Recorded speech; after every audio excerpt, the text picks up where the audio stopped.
RFI, l'eau minérale naturelle du Burkina Faso, Orange, Burkina et Nescafé vous présentent le Grand Café.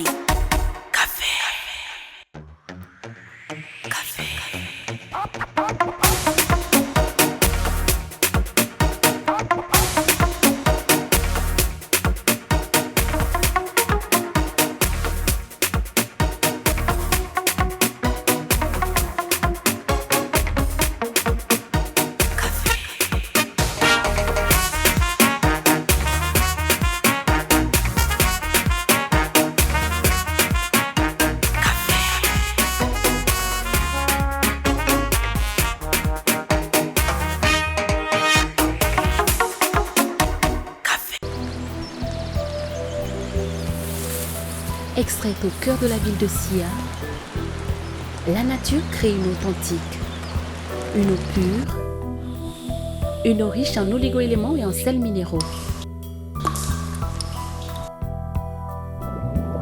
La vie, l'eau minérale naturelle du Burkina Faso. Vous le saviez déjà, les experts le confirment. La vie est médaillée d'or monde, sélection 2019.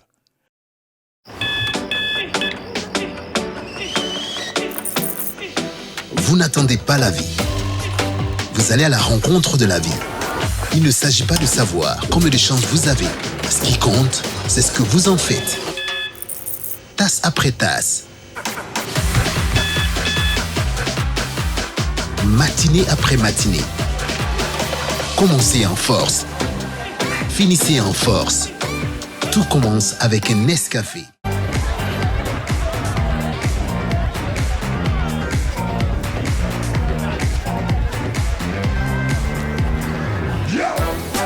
Sois concret. Rejoins Orange Choco, tape étoile 109 dièse et reçois 75 SMS chaque jour après envoi du premier SMS payant. Orange. Bonjour. Oh, qu'est-ce que ce café a une senteur particulière. Mesdames et messieurs, je voudrais applaudir quand même les gens de la maison.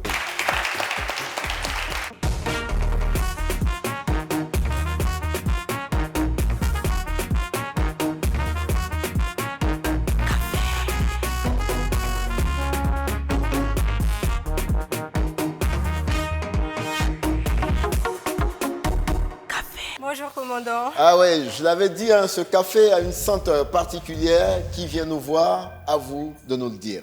Merci, commandant. Alors, celui qui vient est une virtuose dans le maniement des phrases.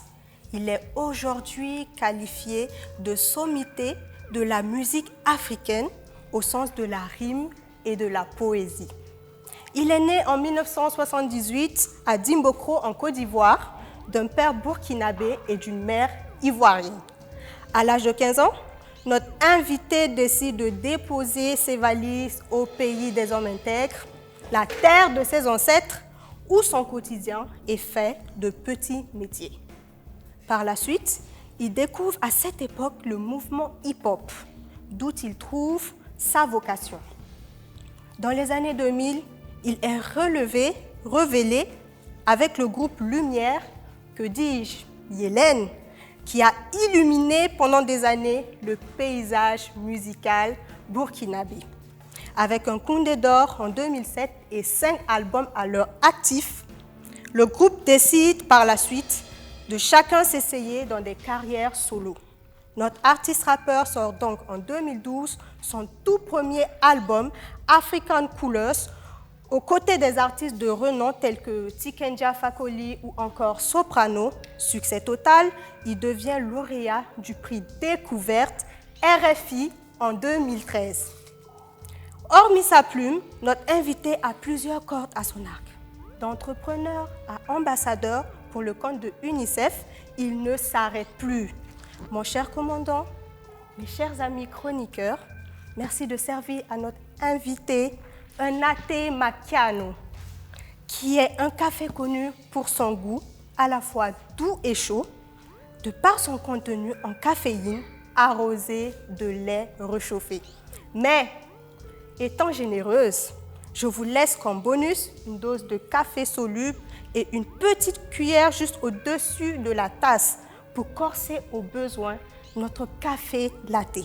Car c'est ce côté robuste du service qui fait aussi le charme de ce macchiato, d'autant plus que notre invité est lui-même d'un charme de par son sourire que par ses poésies. Il est entier, franc et direct. On l'aime ou on ne l'aime pas, mais il reste toujours droit dans ses bottes. Cher public, merci d'accueillir Monsieur Kekeita Salif dit Smarty! Oh là là! Elle nous l'a déposé ici. Merci Sandra. Merci et c'est formidable.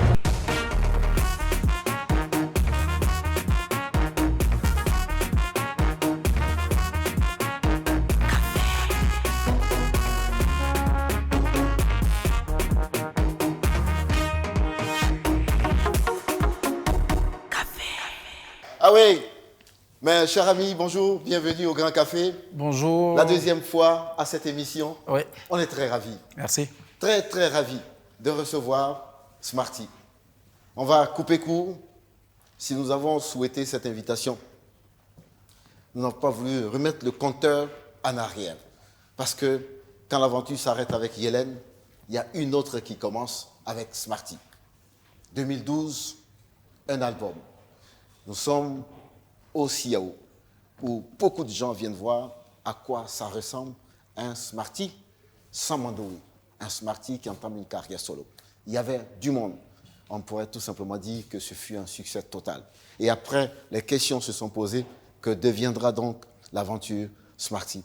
Et puis, en 2013, c'est le prix découverte RFI. Pas n'importe quel prix, le prix convoité par tant d'artistes africains. Et ça, c'est le Graal. Nous sommes tous fiers parce que lui, Kekeita Salif dit Smarty, décroche un prix que deux Burkinabés ont décroché avant lui. On peut parler de Aboulaye Cissé et on pourrait parler d'un originaire des Dougou, voilà, qui avait en son temps, qui jouait le Tianou, avait remporté un prix similaire. Alors, Smarty est de la nouvelle génération qui vient quand même décrocher ce prix et ça nous parle à nous. Un début de carrière qui commence très bien. Et puis, les singles vont tomber. Les singles vont tomber et l'homme continue sa route. Aujourd'hui, on dit qu'il se prépare des choses très, très intéressantes et c'est de ça que nous voulons parler ici. La carrière de Smarty, quand on met le curseur de 2012 à 2020 aujourd'hui, à quoi ressemble-t-elle? Quel est son contenu? Nous avons voulu en parler ici avec tout le monde. Chers amis, bienvenue encore une fois de plus. Merci de cette invitation honorée. Merci à vous. Deuxième fois dans un café. Oui. Et on pense à quoi? Non, c'est toujours un plaisir. Je pense que c'est un plateau que j'aime. Je suis, chaque dimanche je suis. Hein. Donc c'est toujours intéressant d'être là et puis bon, d'avoir des personnes qui te posent des questions, qui titillent, mais bon, l'intérêt de l'émission, c'est véritablement d'ouvrir le voile sur les personnes que nous sommes. Voilà. Ça a son avantage aussi. Parlons de ce qui fait l'actualité en ce moment. C'est quand même à l'ambassadeur de l'UNICEF que nous parlons. On a vu déjà ce single qui parlait de ces difficultés que ces filles, très jeunes déjà, rencontrent parce qu'elles sont soumises à la dure loi de la vie et aux contraintes de la nuit. Oui. Des fois obligées de faire des choses qui ne font pas partie de leur éducation, au forceps pour gagner de quoi soigner une mère. Et là, des fois, elles peuvent courir beaucoup de risques. Ombre des Lumières, on a adoré ce single. Mais il y a aussi Bienvenue chez toi. Mais aujourd'hui, ce qu'on constate, vous êtes ambassadeur. De quoi s'agit-il dans le fond? Parce que là, nous sommes dans l'artiste engagé au plan humanitaire quand même. Oui, de quoi s'agit-il? Il s'agit, l'UNICEF, déjà, il faut dire, hein, il fonctionne depuis longtemps, ils ont déjà une base au sein de ce pays et ils font énormément de choses, que ce soit pour les enfants, accès à l'eau, accès à la santé, à l'éducation. Donc, ils sont déjà sur le terrain. Donc, moi, je me retrouve avec eux sur le projet Ne m'appelez pas madame. Donc, ils avaient déjà commencé la campagne. Et en plein milieu, j'écris une chanson qui, à la base, n'a rien à voir. Et ça les intéresse. on prend contact l'un avec l'autre. Donc, je réadapte la chanson pour qu'il puisse porter le message, pour qu'il puisse porter la campagne. Et voilà, on en fait un clip. Et après, on fait 5 villes. On va dans les régions du Burkina. On va à la rencontre des populations. On fait des concerts gratuits dans le but de sensibiliser les gens, les expliquer véritablement le sens et comment on appelle, la portée du message. Donc, le résultat a été positif, tant pour l'UNICEF que pour moi, parce que pour moi aussi, ça a été bénéfique, parce que je me suis senti utile à travers mon art. Et au sorti de ça, bon, on revient encore avec le Covid, on renouvelle encore l'expérience et ça marche bien. Mais en temps, on est vraiment resté en contact, en s'apportant des idées et tout. Et j'ai rencontré, au-delà de l'institution, de belles personnes qui sont véritablement engagées aussi pour les enfants. Donc, je pense qu'on s'est attiré et ils ont senti que c'était utile et que je pouvais, par ma modeste personne, leur apporter quelque chose. Et on est ambassadeur pour combien de temps? Je suis ambassadeur pour 2 ans. Pour 2 ans. Oui. Et votre activité va consister à quoi dans le concret, sur le terrain? Faciliter déjà le rapport entre l'UNICEF et puis les populations, afin que les populations comprennent bien quelle est leur mission. Okay. Être un relais aussi pour permettre aux gens, s'ils ont des idées, tout ce qui peut permettre à l'épanouissement de l'enfant au Burkina Faso, d'approcher, d'avoir accès à l'UNICEF, parce que les portes sont grandes ouvertes tant qu'il s'agit de la cause des enfants. Donc, je vais jouer le rôle du facilitateur, mais aussi mettre à contribution ma musique, mon art, au service de l'enfant. Il y a quelqu'un qui nous explique ici les règles du jeu. Mademoiselle est là. On va l'applaudir très très fort. C'est notre joker. Expliquez donc à Smarty comment les choses vont se passer ici. Bonsoir Smarty. Bonsoir. Je suis Séverina Yaro, étudiante en sciences économiques et de gestion à l'université Norbert Zongo de Koudougou. Okay. Soyez le bienvenu dans le grand fauteuil. Merci. Ici, vous serez soumis à une série de questions.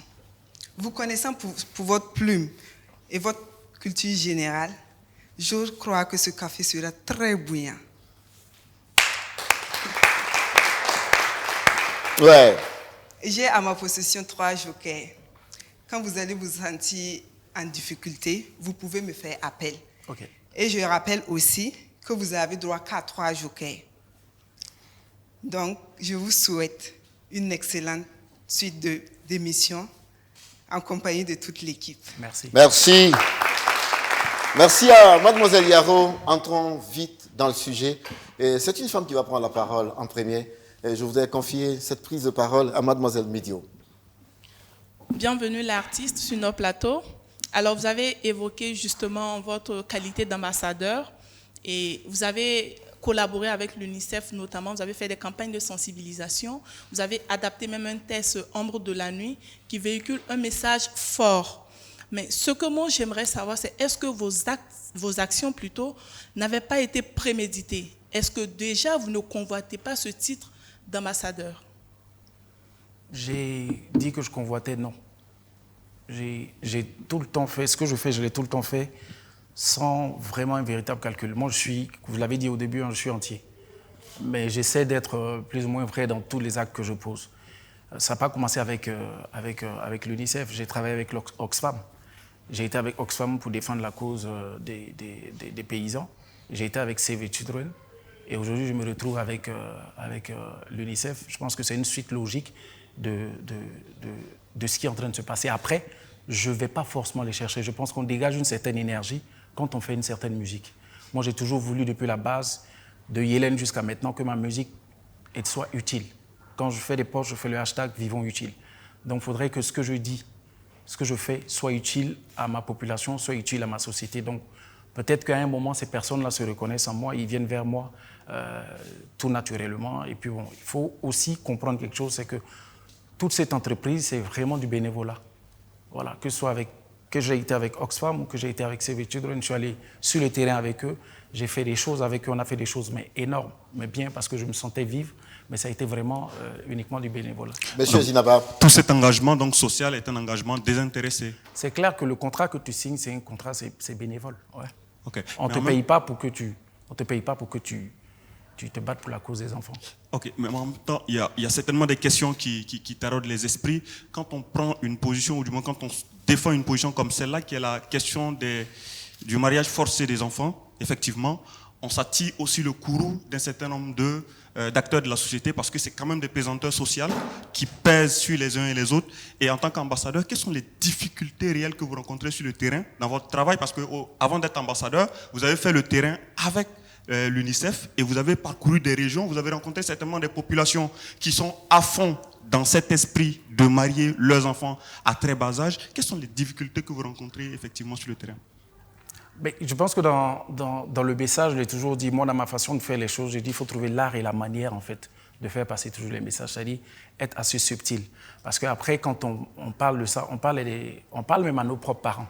Parce que moi, j'ai été ami avec des amis qui ont eu des parents qui ont été dans ces circonstances-là. Donc, c'est un sujet assez sensible, parce qu'on touche vraiment... Donc, après, on sensibilise la base. La base, c'est qui? C'est les personnes âgées, pour qu'elles puissent comprendre qu'elles portent le message et qu'elles aient la bonne attitude par rapport à leurs filles et leurs enfants. Ce n'est pas facile. C'est vrai, quand tu arrives, tu dis à quelqu'un qui a l'âge de ton papa, non, ce que vous faites, ce n'est pas bien, c'est compliqué. Mais il faut y aller et c'est dans la répétition qu'on peut arriver à changer les mentalités. Smarty, à lui seul sur le terrain, ne va pas changer tout de suite. C'est un combat qui a commencé, mais si derrière, il y a d'autres artistes qui reviennent, qui me rejoignent et que le message passe, bien sûr que ça va passer. Mais je pense que tout ça ne se fait pas, bien sûr, sans difficulté. Dans toute chose qu'on entreprend, il y a forcément plus de difficultés. Nam Keta. Parlons toujours de votre engagement social et de toutes les sensibilisations que vous faites qui touchent vraiment à tous les tares de la société. Je reviens un peu sur la crise du coronavirus. Vous avez sorti un single, Monsieur Corona, où vous essayez de sensibiliser, vous rappeliez un peu les mesures barrières et vous avez même déclaré que c'est Monsieur Rumeur qui risquera de tuer l'Afrique. Au regard de l'évolution de la situation actuellement, quand vous voyez la gestion, quand vous voyez tous les milliards récoltés, vous voyez la gestion de la crise, vous voyez le relâchement un peu aujourd'hui au niveau, en tout cas politique, est-ce que vous pourriez revenir en arrière sur ce que vous avez dit? Est-ce que vous pensez que cette crise du coronavirus a été un peu amplifiée, a été détournée pour des fins personnelles? Non, je pense que depuis le début, moi quand je me suis levé, je suis allé, ça a été instantané. Je pense que c'est d'ailleurs le premier titre sur le corona qui sort. Comme je l'ai dit, c'était pareil, pas calculé. On arrive en studio, on écrit la chanson parce qu'il y avait urgence. Après, les choses évoluent. Et c'est vrai qu'il y a un relâchement, ça c'est une réalité, mais je ne vais pas changer le message parce qu'il reste là. Si vous suivez l'actualité, on vous dit qu'aujourd'hui, il y a quand même une deuxième vague qui est en train de revenir. On prend le continent africain, c'est vrai qu'on est les plus épargnés sur la planète, mais ça ne doit pas nous enlever le fait qu'on doit quand même garder une posture de sécurité. Ça ne doit pas enlever dans notre tête que voilà, on est immunisé et que parce qu'on a moins de malades, on ne doit pas véritablement faire attention et prendre conscience. Bien au contraire, on doit continuer toujours à sensibiliser, continuer toujours, ne pas s'arrêter, surtout nous dans notre position, continuer à ne pas s'arrêter, continuer toujours à dire aux gens, faites attention parce que le mal ou la maladie, il est réel. Voilà. La maladie est réelle, mais quand on parle du contexte burkinabé, est-ce que vous pensez que la panique qui avait été créée était justifiée? Parce que si on considère qu'à 10 cas, on ferme tout, on fait des collectes, maintenant... Après, je ne suis pas au cœur des décisions politiques. Il y a ce que nous on fait, il y a ce que le politique fait, il y a peut-être la récupération au niveau des politiques, je ne sais pas. Moi, j'ai eu ma lecture de tout ça. Et ma lecture, c'est que c'est clair que voilà, la maladie est venue, ça a eu certainement un avantage parce qu'on a vu toutes les crises au niveau les grèves qui se préparaient, tout ça, machin, tout ça. Il faut quand même dire que le corona est venu au-delà de tout, bloquer certaines choses. Donc, moi, je ne suis pas au cœur des politiques, je ne suis pas au cœur de leurs décisions, je ne sais pas comment ils gèrent ça, mais c'est clair que quelque chose, malheur est bon. Voilà. Si c'est ce que vous voulez, que je dise. Voilà. Ouais, justement, toujours dans le même sens, on sait quand même, laissons le politique de côté, on va revenir plus tard, il y a quand même une divergence d'opinion avec les médecins. Ce n'est pas tout le monde qui pense comme toi. Toi qui es un acteur du monde de la musique, pourquoi tu n'as pas voulu quand même écouter également l'autre version des médecins pour que tu puisses quand même te porter un regard objectif vis-à-vis de cette pandémie? Moi, je n'ai pas une position figée. Dans tout ce que je fais, j'essaie d'être objectif dans ce que je fais. Je n'ai pas un ennemi, en fait, quand j'écris des chansons. Je n'ai pas comment on appelle, le grand blanc qui est devant moi ou le grand noir qui est devant moi, avec qui j'ai un problème, qui même quand il dit la vérité, je suis obligé d'être contre. Non. Je vais t'expliquer, tu vas comprendre. Toutes les mesures barrières qui ont été données, qu'on suit aujourd'hui, ont-elles été créées par les médecins burkinabés? Non. Donc, si on veut aller, qu'on aille à la base. Parce que même eux, ils suivent ce qu'on a dit en haut. C'est universel, c'est un truc universel. Et on parle d'une maladie. On parle d'une maladie. Ce qu'on dit comme premier, comme je dis, tout le monde était en état d'urgence à cette période-là.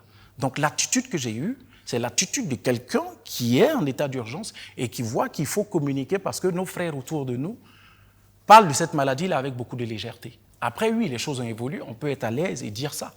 Mais si on était vraiment dans une réalité qu'on avait vécu une hécatombe, qu'est-ce qu'on aurait dit? Il ne faut pas que ça tire en longueur. Monsieur Zinaba Rasmani, on va continuer cet échange. Moi, j'ai envie d'entendre l'avis de Smarty sur ces artistes, pour la plupart du temps, qui sont peut-être même payés, mandatés, à qui on impose un message, par exemple, pour le diffuser dans le domaine de l'humanitaire. Voilà. On a entendu quelques artistes qui ont pris des positions à un moment donné de leur histoire et qui les ont regrettées par la suite. Est-ce qu'on ne se retrouverait pas dans une situation comme celle-là avec Smarty sur la question de l'engagement social qu'il a pris aujourd'hui auprès de UNICEF? Non. Non.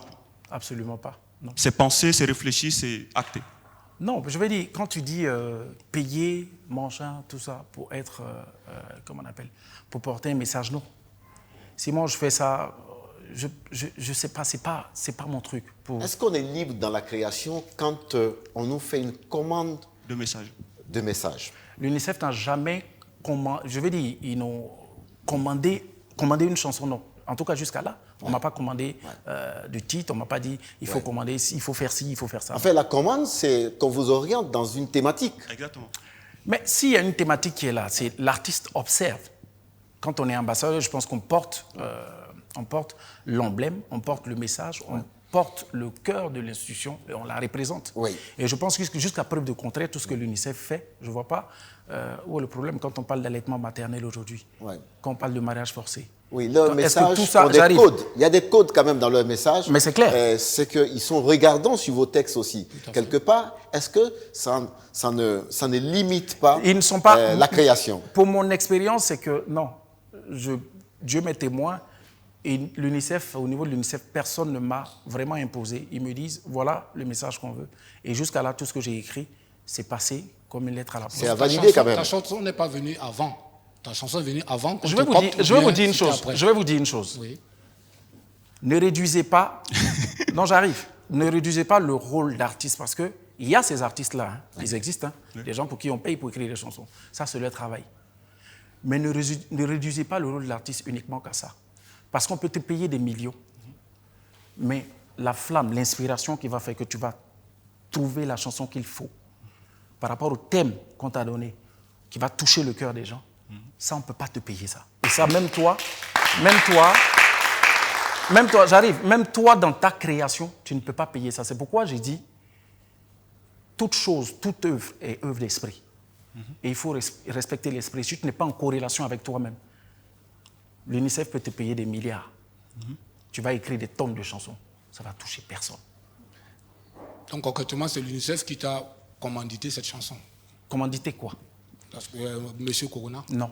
Tu ne m'as pas écouté. C'est que tu n'as pas compris. C'est que tu ne m'as pas écouté au début. Ouais, donc, explique-moi. Ça dit que la chanson est venue. Je repose la question. Hervé, je vais t'expliquer une chose. Moi, en toute humilité, c'est Smarty. Je ne suis pas, comment on appelle, je ne suis pas un artiste étranger. Je vais sur ta page de temps en temps. Coronavirus, le premier au Burkina ici qui a sorti ça, c'est moi qui l'ai sorti. Je n'ai jamais vu, même on est dans le centre de la sensibilisation, hein, dans l'urgence, je n'ai jamais vu cette chanson sur ta page. Donc, qu'après tu viennes me dire que tu es en train de porter des critiques sur cette chanson, je suis hyper étonné parce que... Non, j'arrive, laisse-moi terminer. S'il te plaît, laisse-moi terminer. Que tu ailles sortir peut-être la 5e, la 6e, la 7e chanson de l'artiste qui était le plus proche et que tu dises que pour toi c'est la meilleure chanson du coronavirus. Non, on est en temps de crise. toutes les chansons sont les meilleures chansons. Non, mais c'est pas ça le problème. Je vais terminer Ma sur question ça. n'est pas là, ouais. Je vais terminer sur ça. Moi, je te parle de ça parce que tu es chroniqueur en même temps, mais je te parle d'éthique et de déontologie dans ton propre boulot. Quand tu veux me critiquer, critique-moi. Je suis hyper ouvert à la critique. Mais quand un produit est bon, ou quand on est dans l'urgence, on n'est même pas dans la promotion, on n'est pas dans la publicité, on n'est pas dans la vente d'un produit. Mais c'est un produit qui est sur le marché. J'arrive, Hervé, on l'a. Et que tu postes, parce que là on est dans l'urgence, tu postes une chanson, la 7e chanson après, et que tu dis, pour moi, Hervé, on l'a, c'est le meilleur type de coronavirus. Bien pour moi, c'est mon avis personnel. Mais on n'est plus, là, on n'est plus dans la sensibilisation. Là, tu fais du business. On n'est plus dans la sensibilisation. Ça devient un débat personnel maintenant. Alors, Hervé, on va donner la... Toi, tu veux forcément que je dise que c'est ta chanson qui est la meilleure. Non, pas du tout. Hervé, on l'a. Pas du tout. On va passer la parole à Midiou, s'il vous plaît. Hervé, on l'a. Midiou, c'est Midiou qui parle. En fait, là j'ai l'impression qu'il y a peut-être un débat personnel. Exactement, mais c'est pas... Hervé, on l'a, s'il vous plaît. On va mettre un peu d'ordre dans ce café quand même, parce qu'on parle les uns après les autres, mais pas en même temps. Midio. Je disais que j'ai l'impression qu'il y a une incompréhension, parce que là, on a parlé de commande d'œuvre. Et là, dans ce même fauteuil, vous l'avez dit... Non, je ne vous coupe pas. Hein. Okay. Vous allez me comprendre. Parce que je m'exprime, mais il faut bien qu'on comprenne l'évolution des choses. Okay. Je dis, j'ai écrit la chanson Coronavirus, elle n'était même pas une chanson de l'UNICEF. 1. 2. C'est la première chanson de l'UNICEF. Je ne suis pas dans le contexte du Corona. Comment on appelle ? C'est la première chanson je ne suis pas sur dans le Corona. Ce excuse-moi, c'est la première chanson sur qui a été écrite sur le Corona, comment on appelle, au Burkina Faso. Donc c'est après que l'UNICEF me contacte pour me dire qu'ils veulent la chanson pour accompagner, comment on appelle, la campagne. Donc, elle est faite avant qu'il m'appelle. Et je ne suis même pas ambassadeur en ce moment. Mais vous avez dû la réadapter. Comment on appelle Non, Ombre de la nuit. Moi, je suis dans ce contexte. Corona, on laisse tomber en fait. J'ai pas compris. On n'est plus dans Corona. Okay. Ce n'est pas une émission de Corona. Et vous l'avez dit dans ce fauteuil-là que vous avez dû réadapter le titre. Oui, Ombre de la nuit, oui, je l'ai réadapté, ouais. Voilà. Et là, ça pourrait être une commande parce que là, vous êtes restreint. Vous êtes dans un certain cadre et vous devez faire plaisir à des gens. Et là, pour moi, c'est une commande d'œuvre. Vous n'êtes plus libre. Non, je suis hyper libre. Non, vous n'êtes plus libre. libre. Je vais vous expliquer. Vous ne pouvez pas affirmer que je ne suis pas libre parce que c'est moi qui ai écrit ma chanson. Si vous affirmez... On peut le poursuivre. Non, vous ne pouvez pas. Non, Hervé, s'il vous plaît. C'est pour le compte d'une organisation que vous l'avez faite. Mais écoutez-moi. Votre liberté est restreinte à partir de ce moment. Écoutez-moi, je vais vous dire une chose. Oui. Dès lors, ça peut être n'importe qui, dès lors que je ne tire aucun plaisir, même si tu me demandes de modifier une chanson par rapport à une cause. D'abord, je modifie une chanson par rapport à une cause. Ce n'est pas n'importe quoi. Elle doit porter une cause. Donc, que vous me dites, vous êtes sur les mots. Moi, je ne suis pas sur les mots. Commande, machin, tout ça. Je ne suis pas sur ça. Je suis sur ce que la chanson apporte. Même si on me dit de la modifier, de la casser, même de la reconstruire, pour que les vieux la comprennent le message, mais je vais faire. Maintenant, vous pouvez l'appeler comme vous voulez. Commande, facturation, milliards, machin, tout ça. Moi, je m'en fous. Ce qui m'intéresse... J'arrive. On va y aller. Hein. Ce qui m'intéresse... Tu dois nous laisser utiliser les mots qu'il faut. C'est une commande, point barre. Hervé, quand même, je souhaite qu'il y ait un peu de discipline dans cette discussion. Oui, mais il y en aura, mais il faut que lui aussi soit discipliné. Oui, non. En attendant, c'est lui qui a été invité. En attendant, il nous fait l'honneur de venir dans ce fauteuil parce qu'il veut discuter avec nous. Donc, il faut qu'on mette un peu d'ordre dans nos façons de poser des questions. Il ne faut pas qu'on parle en même temps. En même temps, commandant, allez-y. Il faudrait que l'artiste se détende, qu'il sache qu'ici, c'est un cadre d'échange. Vous appelez comment? Midi ou Clémentine? Excuse-moi, Midi, mais je te dis, je suis hyper détendu. Pas détendu. Non, mais Midiou. Il est venu avec des préjugés. Mais Midiou, pour dire vrai, qu'est-ce que ça peut vous faire qu'il soit détendu ou pas? Vous avez le rôle de poser les questions, posez vos questions. Après, ce n'est pas à vous d'apprécier s'il est détendu ou pas. Les téléspectateurs nous le diront. Namketa, s'il vous plaît.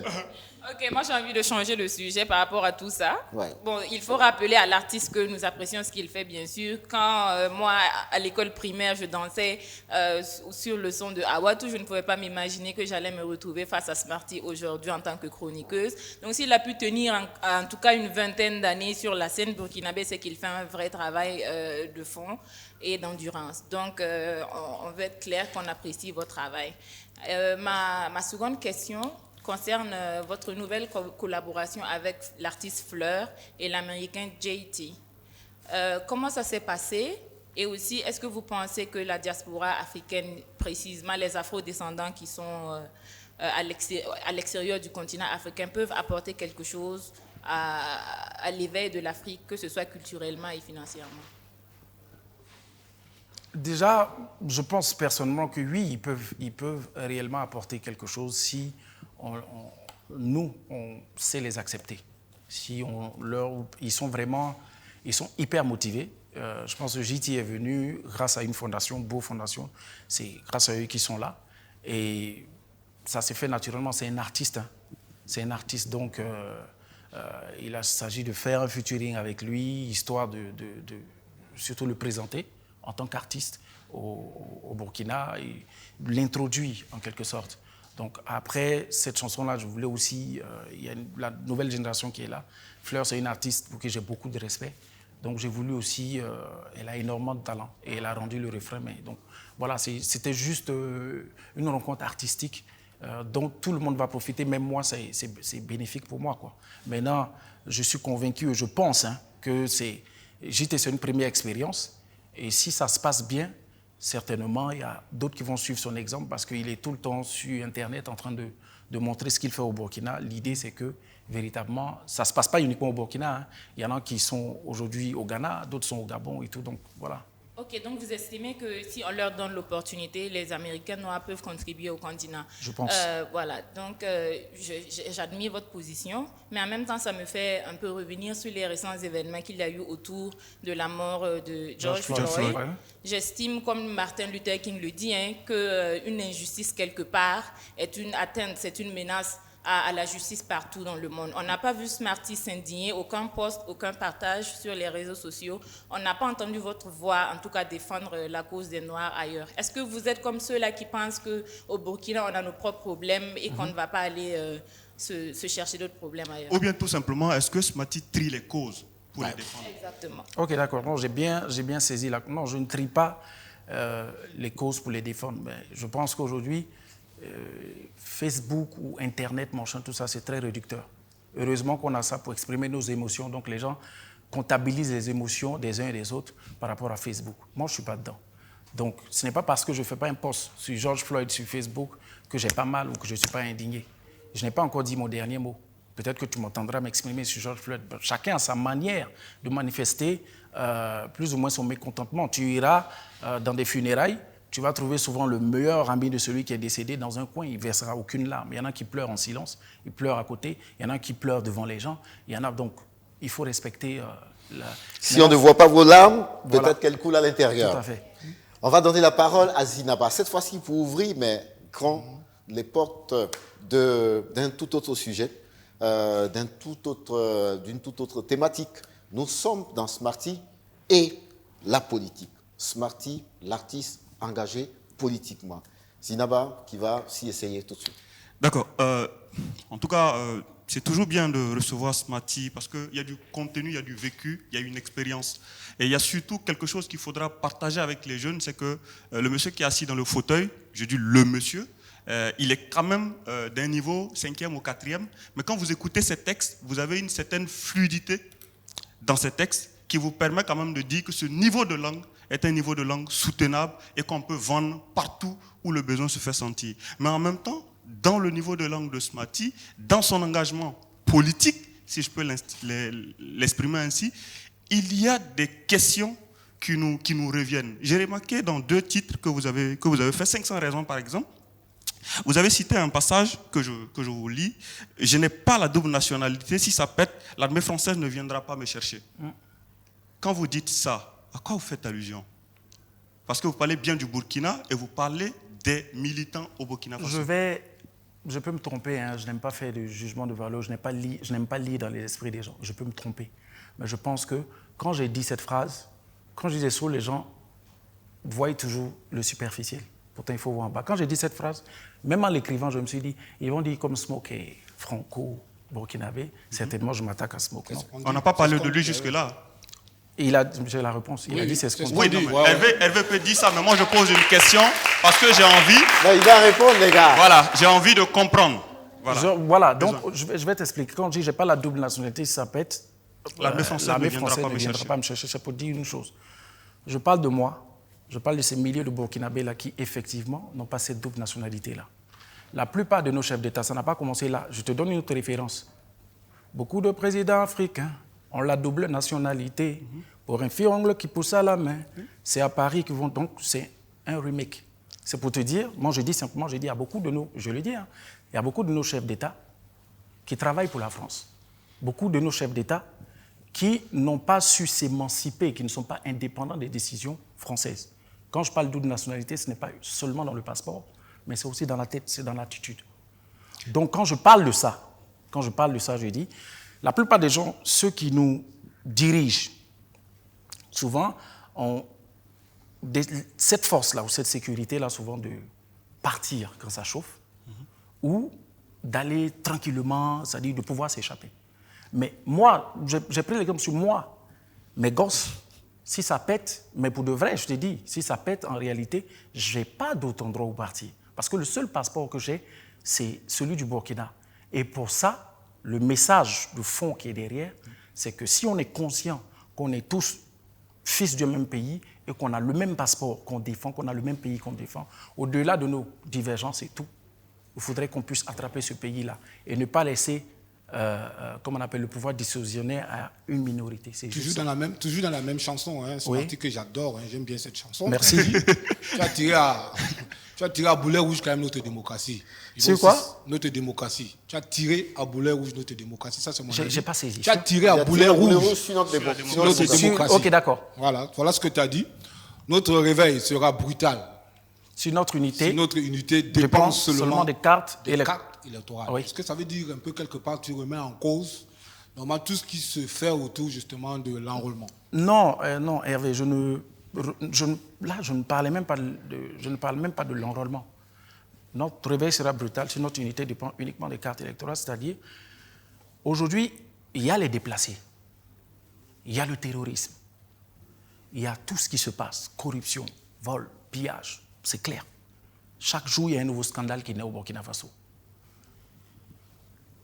Entre ça, la stabilité du pays, et le fait qu'on doit unir les gens, souder les gens, simplement parce qu'on doit aller aux élections. Quelle est la priorité? C'est le questionnement, c'est-à-dire c'est notre unité, notre vivre ensemble ne doit pas dépendre uniquement d'un parti politique, ne doit pas dépendre uniquement d'une personne, mais elle dépend de toi, de moi, de commandant, de toutes les personnes qui sont ici. Ça, on ne parle pas de... Et je ne tire pas sur la... Honnêtement, je ne tire pas sur la démocratie. Honnêtement, moi, je pense qu'on a beaucoup avancé. Liberté d'expression, je te dis, moi, je le dis. On est libre de dire ce qu'on veut. Alors, dans votre titre « Bouche bée », nous qui sommes mélomanes, on aimerait quand même comprendre ça. Vous souriez. CNT, attention, car à trop jouer le Père Noël, on voudra tous arracher des cadeaux, oubliant la réalité du pays réel. Qu'est-ce que vous dites par là, simplement? Mais le CNT, encore une fois, j'ai été le seul, l'un des seuls, avec Almami Kaji. Vous vous appropriez les mérites alors? Je ne m'approprie pas de mérite. Au moment où le CNT est venu, c'était le pouvoir où personne n'avait droit de critique. Tout ce qu'il faisait était bien. C'était la saison du peuple insurgé. Ce qui n'était pas vrai quand même. C'était la saison... C'est votre appréciation de la chose? Oui, là j'assume, hein, c'est mon appréciation de la chose. Sinon, il y a des contre-exemples. Et je le maintiens, c'est mon appréciation de la chose. Okay. Et voilà. Donc, à cette période, on ne pouvait pas critiquer. Et tout le monde était dans un vent là, c'est-à-dire, tout le monde était dans un vent du coup. Ouais. C'est-à-dire, le nom de Sankara était utilisé comme on voulait, tout le monde était devenu nouveau sankariste, machin, tout ça. Celui-là même qui était devenu nouveau sankariste, qui est descendu à Bobo, de sa voiture, qui a marché pour rentrer à Bobo, tout le monde l'a acclamé. Pap. C'est qui? Zida. Tu penses? Non, moi, oui, bien sûr, c'est pour ça qu'on veut... Voilà. C'est bien de dire des noms pour qu'on puisse faire la discussion de manière organisée. Merci pour la franchise. Qui a été acclamé. Mais aujourd'hui, le retour tu entends, c'est dans les couloirs que les gens parlent. Les gens ont une appréciation de ça. Donc voilà pourquoi je dis, il faut, comment on appelle, dans la chanson, je dis, il faut avoir beaucoup d'humilité. Et je posais la question à la jeunesse en ce moment. Est-ce que la jeunesse est amnésique? Parce qu'elle oublie qu'un berger reste un berger et qu'il ne change pas. J'arrive, qu'un berger reste un berger et qu'il ne changera pas de position. On était à l'ère du CNT. Et je me souviens, j'ai discuté avec un ami, j'ai dit, de toute façon, moi, je te dis, le président Roch, il sera élu. Il a été élu. À l'époque, il était candidat. Eh oui, mais c'est normal, il était candidat, il a été voté. Il a été élu, c'est normal. C'est-à-dire qu'à l'époque, vous aviez la certitude qu'il serait élu. Sur quelle C'est-à-dire, base? franchement, Oui. soyons honnêtes, quoi. Regardons-nous, à l'époque, les gens n'aiment pas dire la vérité. Après, si je parle, on dit oui. À l'époque, le problème des jeunes, c'est ça. C'est qu'ils regardent pas, ils refusent de regarder les choses en face. Même les activistes qui étaient là, ils savaient. Ils savaient que tôt ou tard, c'est-à-dire qu'on le veuille ou non, c'est alors qui allait passer. Ils savaient. Maintenant, nous sommes à l'orée des prochaines élections. Toi, tu le savais déjà bien avant que ça. Maintenant, cette fois-ci, c'est qui? Vous le savez. Pardon? Pour commencer, je te dis que pour une fois, je suis allé m'inscrire. Je vais voter. D'accord. Ok. Alors, sur la même question. On va laisser les filles parler, s'il vous plaît. Oui. Madame Ketam. Ok, quand on vous entend un peu dépeindre le paysage politique actuellement, je vois un peu de l'amertume, surtout dans votre chanson 500 raisons de. Moi, ma question, c'est est-ce que vous estimez que ces martyrs-là qui sont tombés pour renverser le pouvoir de Blaise Compaoré, est-ce que vous pensez qu'ils sont tombés en vain? Est-ce que vous trouvez que maintenant, on se trouve dans une situation pire? Je suis trop petit pour dire qu'ils sont tombés en vain, d'autant plus que les insurgés même ne reconnaissent pas ce martyr comme étant quelqu'un. Tu l'as dit. J'arrive. Alors, c'est discutable. Sur ça. Je vais terminer. Vas-y. Smarty, les insurgés, je dis, ne reconnaissent pas Smarty comme... Après, étant quelqu'un qui a lutté, Smarty ne connaît pas la lutte. Et je l'ai dit, moi, je ne suis pas sorti. Je ne suis pas sorti dans la rue. Et si c'était à refaire, je ne vais pas sortir. Pourquoi? Pardon? Pourquoi tu ne sortirais pas? C'est quoi le confort de chanter seulement pour dénoncer l'État ou bien parce que les barricades... Si tu réveilles ceux qui ont leur nom au rond-point des martyrs, là, oui. Si toi tu les réveilles aujourd'hui, tu leur demandes, au regard de tout ce qui se passe aujourd'hui, au regard du bilan qu'on a aujourd'hui, oui. Ils vont te donner la bonne réponse. C'est exactement la même question que je vous pose. Est-ce que vous estimez qu'ils sont tombés en vain? Est-ce que vous regrettez en fait il faut le dire clairement. Cette insurrection-là? Je ne regrette pas l'insurrection. L'insurrection, c'est cause et effet. Ça devait arriver. Ce que je regrette, c'est ce qu'on a fait du résultat de l'insurrection. Ce qu'a fait la transition et ce que fait le pouvoir actuel. Et je vais terminer en disant ceci. Lorsque nous dénonçons, lorsque nous disons des choses, ce n'est pas parce qu'on est contre Roch Marc Christian Kaboré. Il faudrait que les gens comprennent bien. Et si ses conseillers le lui disent, il faut qu'il entende bien. Smarty n'est pas l'ennemi de Roch Marc Christian Kaboré. Roch Marc Christian Kaboré est le président de Smarty. Je respecte ça. Maintenant, en tant que chef d'État, il me doit des explications quand je juge que par rapport à sa gouvernance, ça ne va pas. Dieu me donne une position qui est celui d'un artiste, qui a la capacité de reparler au nom d'un grand nombre. Et c'est ce que je fais. Mais il y a une phrase qui me fait peur. Il y a une conclusion qui me fait très peur, Smarty. On va introduire... S'il te plaît, moi, je voulais terminer avec la conclusion. Non, puisque nous y sommes. Des 500 raisons. Puisque nous y sommes. Le thème d'aujourd'hui, mais il est bien à propos. Nous sommes dans un thème qui va davantage ouvrir le débat, ouvrir la discussion. Donc, ne soyez pas frustrés, messieurs, mesdames les chroniqueurs. Nous sommes encore dans le sujet. Voici le thème d'aujourd'hui, mais pour l'introduire, on va appeler celle qui nous introduit au cœur du thème « Question de comprendre ». Mesdames et messieurs, applaudissements pour celle qui est encore bien habillée. Et là, c'est encore du Faso d'Anfani. Elle s'appelle Lorraine Bazier.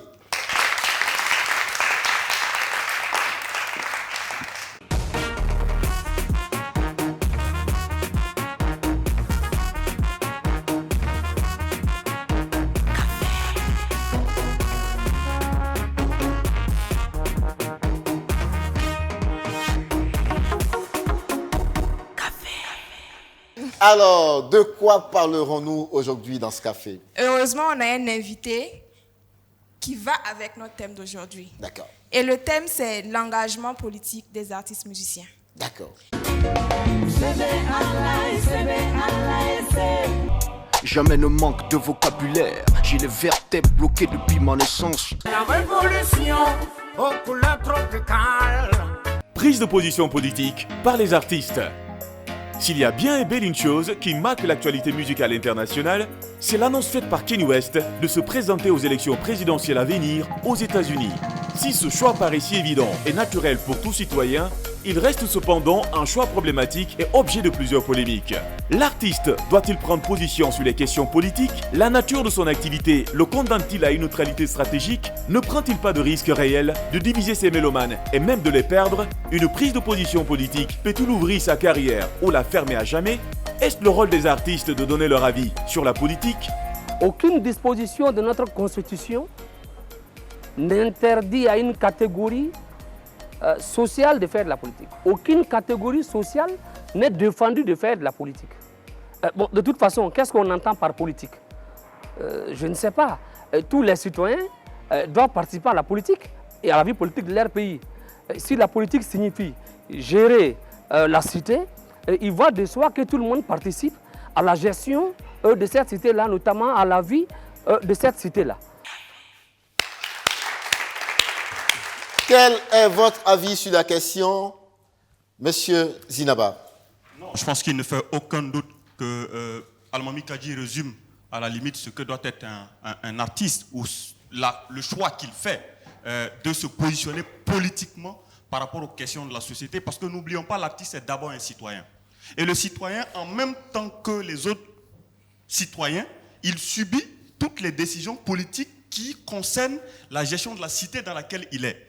Et donc, en tant que citoyen, il a le droit de donner son avis sur les questions politiques, sur les questions de gestion, sur les questions de gouvernance, sur les questions de crimes économiques, de crimes de sang et tout ce qui va avec. Donc, il doit avoir un message et en dehors de ça, il a une voix qui porte. Parce que, mine de rien, l'artiste, c'est celui qui parle à des gens, qui parle à des mélomanes, qui a un parterre ou du moins des spectateurs ou des mélomanes beaucoup plus larges.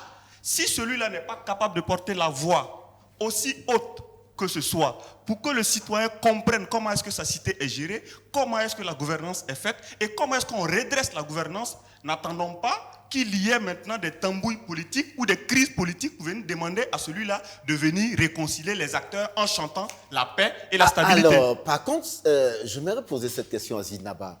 Vous qui côtoyez autant d'artistes engagés, il est bon de les voir dénoncer, mais quand vient le moment de passer aux élections, pourquoi ces mêmes artistes-là sont presque gênés de dire quelle est leur position politique, pour quel candidat, par exemple, ils souhaiteraient voter? Est-ce que ça doit gêner à ce point? Non, si on veut faire un jeu de clarté. Ça ne gêne en rien, parce que la position, elle est tranchée. Le citoyen se prononce par rapport à la gestion de la cité. Il ne se prononce pas parce qu'il veut conquérir le pouvoir d'État et l'exercer. Il faut quand même qu'on fasse la part des choses. Oui, mais donc les artistes qui se positionnent... la question est directe, M. Les artistes qui se positionnent... Pourquoi nos artistes ici, par exemple, pour ceux qu'on connaît, qui dénoncent tous les jours, à la veille des élections, on n'entend pas, par exemple, un SMO qui clairement dit « voici mon candidat ». Non, l'artiste n'a pas pour vocation, d'être candidat ou pas. Après, le citoyen ou de choisir un candidat. Après, il fait le choix. Il fait le choix de dire aux citoyens, prends ta carte d'électeur.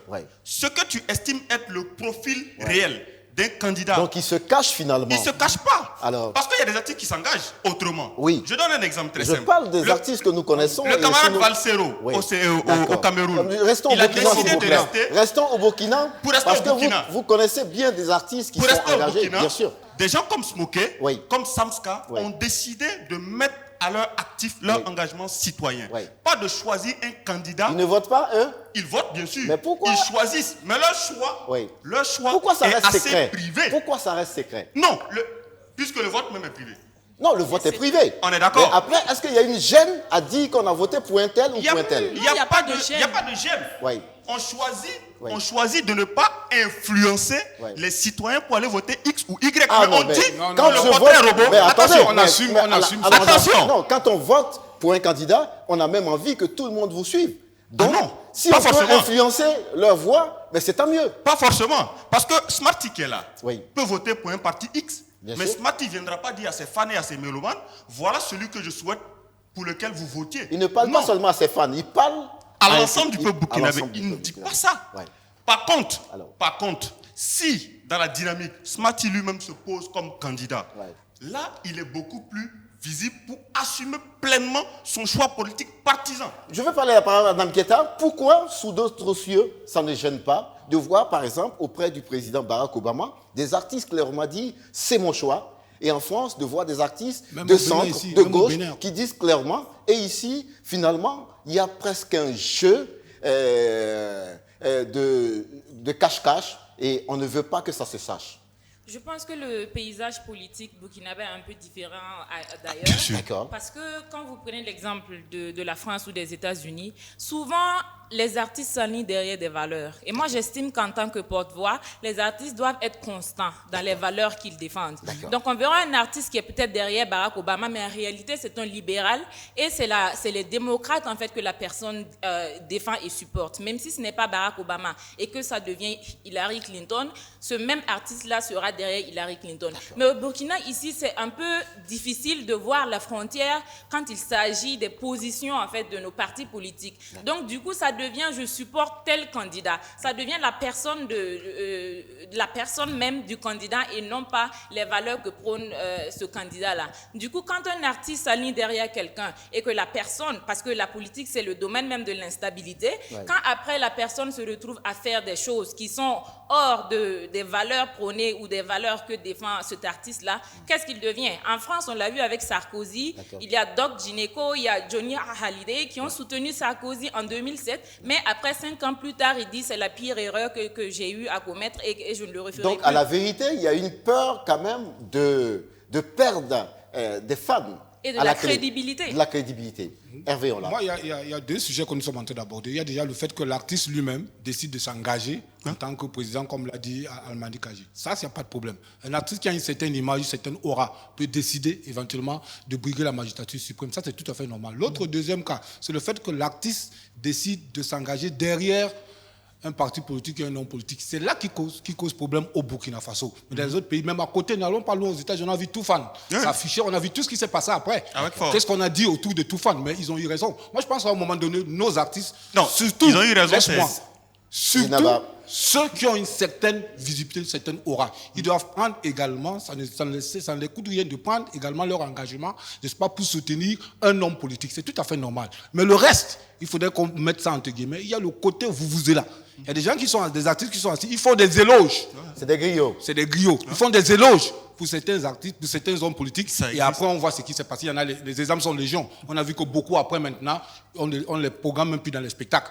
Parce qu'ils ont cité les noms de certains présidents. Est-ce que, à Smarty maintenant, est-ce que, à la vérité, quand un artiste fait un choix derrière un parti politique et que c'est le programme de ce parti qui met en avant, par exemple, des gens qui, dans leur programme, vont revoir la question du genre, par exemple.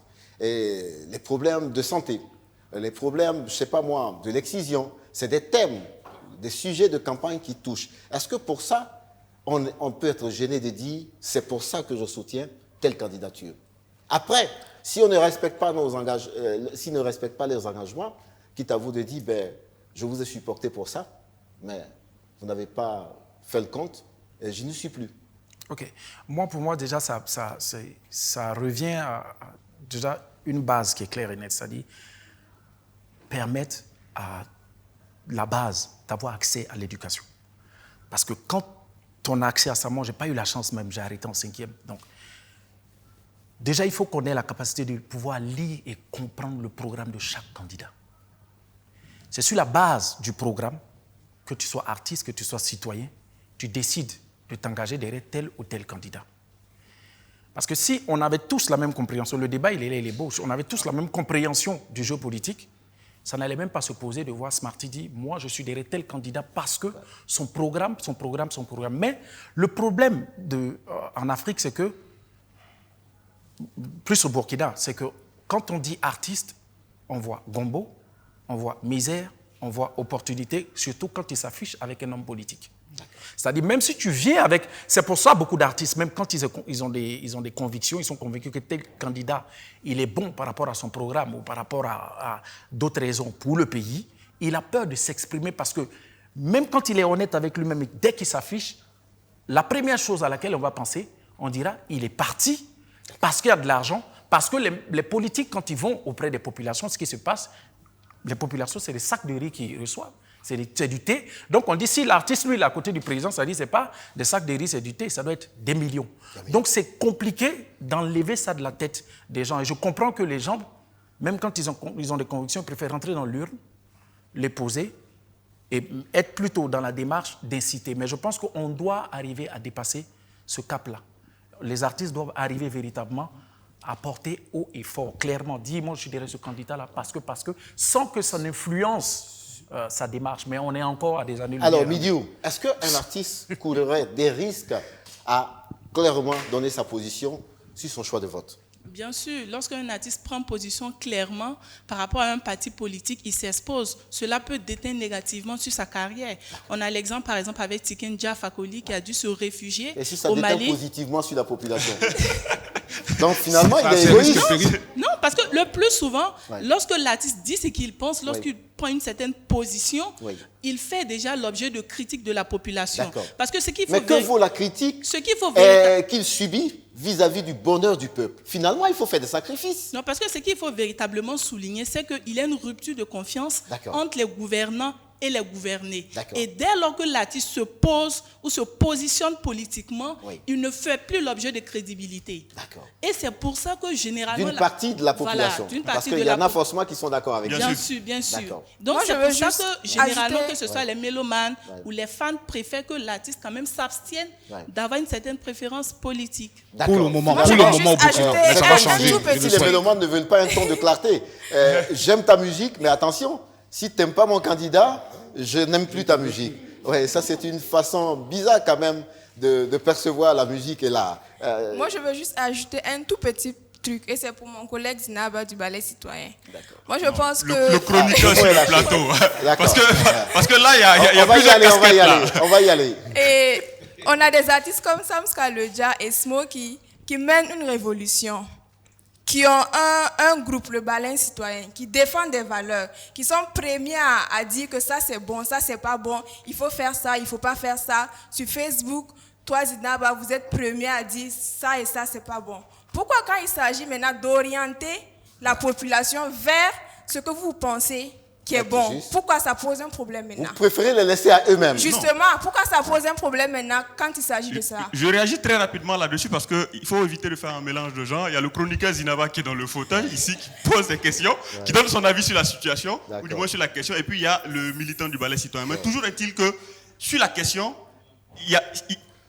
je suis sans embâche, je suis franc, direct et concret. Je dis qu'il y a des principes qui lient la démocratie ou la gouvernance dans laquelle nous sommes. Et c'est vers ça que des acteurs de la société civile, par exemple, des acteurs politiques disent qu'on doit y aller. Maintenant que de dire que dans tel chapeau, ou dans telle tête, ou dans tel parti politique, il faut y aller, ce n'est pas de notre ressort, ce n'est pas de notre... Mais Zinaba, attends, Zinaba. Après, ce qui est à dire, Zinaba, vous n'assumez pas alors.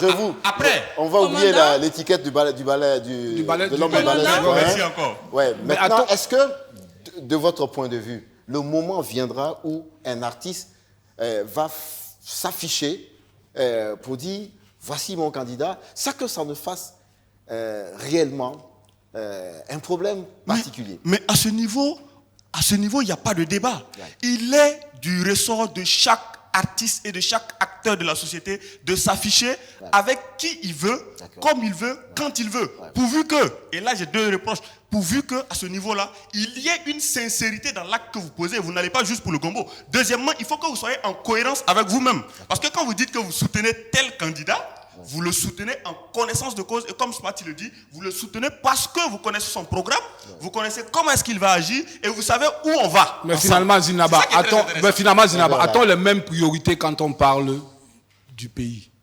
A-t-on les mêmes priorités quand on parle du pays? A-t-on les mêmes priorités? Parce que chacun, certainement, défend ses intérêts. Parce Bien sûr. C'est ça. Attendez, s'il vous plaît. Sankara a dit que l'une n'est mobilisable en dehors de ses intérêts. Donc, ce n'est pas des actes désintéressés. J'y vais parce qu'effectivement, il y a quelque chose à défendre. La citation de Sankara, on l'attendait. Elle est finalement tombée, on va applaudir ça. Ouais. Alors, Namketa voulait boucler. Je vais ajouter quelque chose. Je pense que là où la politique divise, l'art doit rassembler. Et je pense qu'à un certain moment, si vraiment les artistes engagés arrivent à remplir leur mission d'éveil de conscience, on n'aura pas besoin de dire « je vote tel candidat, allez vers lui ». Quand Smarty, par exemple, il dit la priorité devrait être l'éducation, la santé, c'est de la politique qu'il fait. Maintenant, est-ce que... si on est assez éduqué, si on a éduqué la population, est-ce qu'eux-mêmes ne savent pas vers quel candidat s'orienter pour que ces préoccupations-là soient prises en compte? D'accord. Mais quand on est un modèle, quand on a une référence, souffrez que les gens aussi, tout simplement, vous suivent dans les actes que vous posez, même s'ils sont éduqués. Tout à fait. Mesdames et messieurs, c'était la partie débat de cette émission. Lorraine, vas-y, merci, applaudissements pour vous. Et nous allons nous introduire au cœur de cette nouvelle rubrique. Nous sommes dans le top secret. Et celle qui va venir nous parler des secrets livrés s'appelle Ouedraogo Victoria. On va l'applaudir très fort.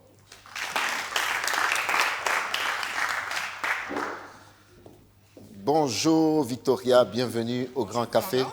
Alors, le secret a reçu qui aujourd'hui? Nous avons reçu l'artiste Will Be Black. Ouais. Et ça n'a pas du tout été vraiment facile.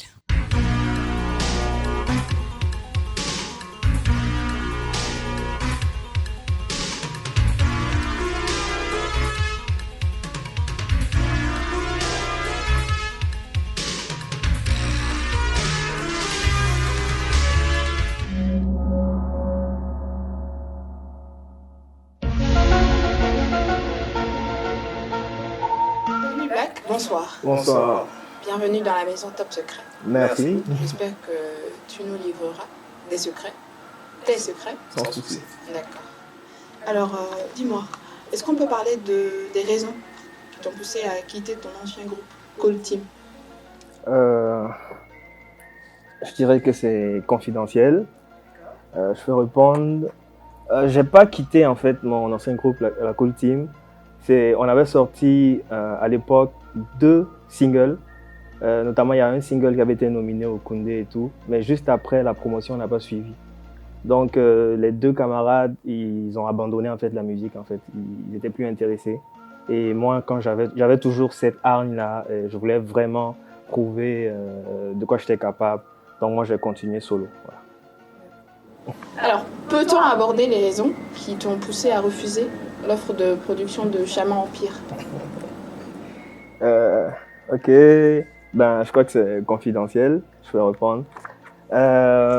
Avec P3PA, on a de très bons rapports, surtout depuis quand j'avais sorti mon son P3PA, qui faisait un peu référence à lui aussi.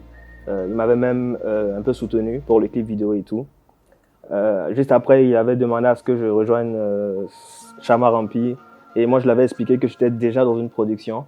Et s'il voulait qu'on travaille ensemble, il fallait d'abord peut-être qu'il parle avec mon producteur. Sinon, je n'ai pas refusé ou rejeté son offre. Et je lui ai juste demandé de parler à mon producteur pour que ça soit dans la légalité, quoi, pour qu'on ne dise pas après que Will Be Black est un faux. Alors, j'ai appris que ta relation avec Malika la slameuse est parfois tourmentée. Et pas qu'un peu. Est-ce que tu peux nous parler de cette relation-là?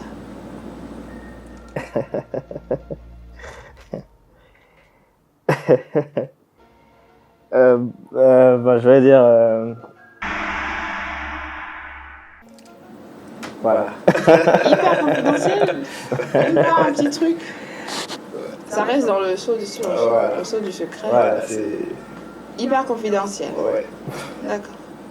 Mais c'est grave ou... J'ai rien dit. D'accord. D'accord. Mais j'ai une autre question là derrière quand même. J'espère que tu nous donneras la réponse. Okay. Pour moi, c'est quel est le nom de ta petite amie? Ouais, petite amie. Oui, la grande.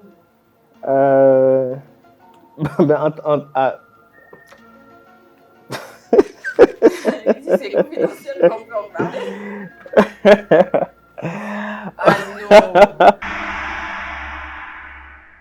Non, c'est confidentiel. Moi, En fait, non, en fait, je dis hyper confidentiel parce que la réponse est ma grande copine à moi, c'est la musique en fait.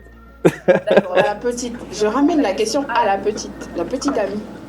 Je pense que petite comme grande, pour moi, c'est la même chose. Bon, je remonte. Voilà. D'accord. Est-ce qu'elle est burkinabé au moins? Qui? Est-ce qu'elle est burkinabé ou pas burkinabé? D'accord. Voilà. Dans ce cas, dis-nous, quelle est ton actualité en ce moment? On va dire que Will Be Black a sorti un single, Timbo, qui est sorti depuis le 15 juin, voilà, qui fait son petit bonhomme de chemin. Je suis sur la promotion et on va dire qu'en même temps, je prépare un tournage d'un film avec des amis.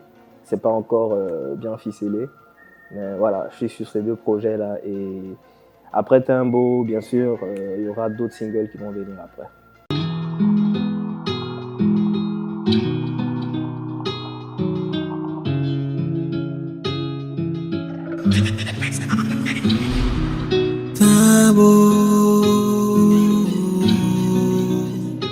Quel est à Timbo, je continue de prier. Une fois tombé, 10 fois je me suis relevé. Le soleil qui s'est couché va toujours se lever. Eh oui, là, on nous a livré pratiquement tous les secrets. Pratiquement, ouais. Pourquoi les artistes ont des difficultés quand il s'agit de la petite copine, de la petite nana? C'est quoi le problème? J'ai posé la question, pas qu'à lui, à d'autres artistes, et la réponse que je reçois ou que j'ai reçue, voilà, c'est que le fait qu'ils annoncent, parce qu'on m'a donné l'exemple de R. Kelly qui a vu sa carrière chuter parce qu'il était marié, donc c'était que peut-être avoir une petite amie ou l'annoncer ou l'assumer. Est-ce que le problème, c'est pas parce qu'ils ont beaucoup de petites amies? Ah ouais, ils m'ont dit oui. Parce que c'est difficile d'en citer une et puis après on te coince dans le couloir. Petit enfoiré, qu'est-ce que tu as dit au café? Là, commandant, vous jetez à la vindicte populaire. Bon, d'accord. Question, on va être d'accord là-dessus. Ça ne se dit pas à la télé. La semaine prochaine, on vous recevra ici. Merci beaucoup. Merci. Miss Victoria, on va l'applaudir très fort.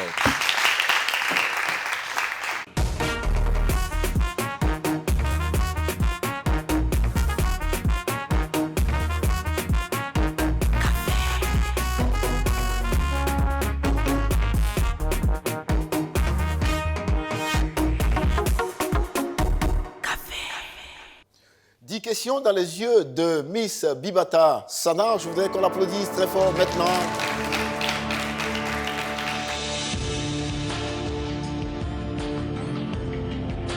Tout va bien. Ça va très bien. Très bien. Vous êtes dans la rubrique dans les yeux de Bibata. Le principe du jeu, il est plutôt simple. Je vous envoie 10 questions auxquelles vous devez répondre par vérité ou mensonge, sans pour autant formuler de commentaires. Bien sûr, en me regardant droit dans les yeux. D'accord. Très bien.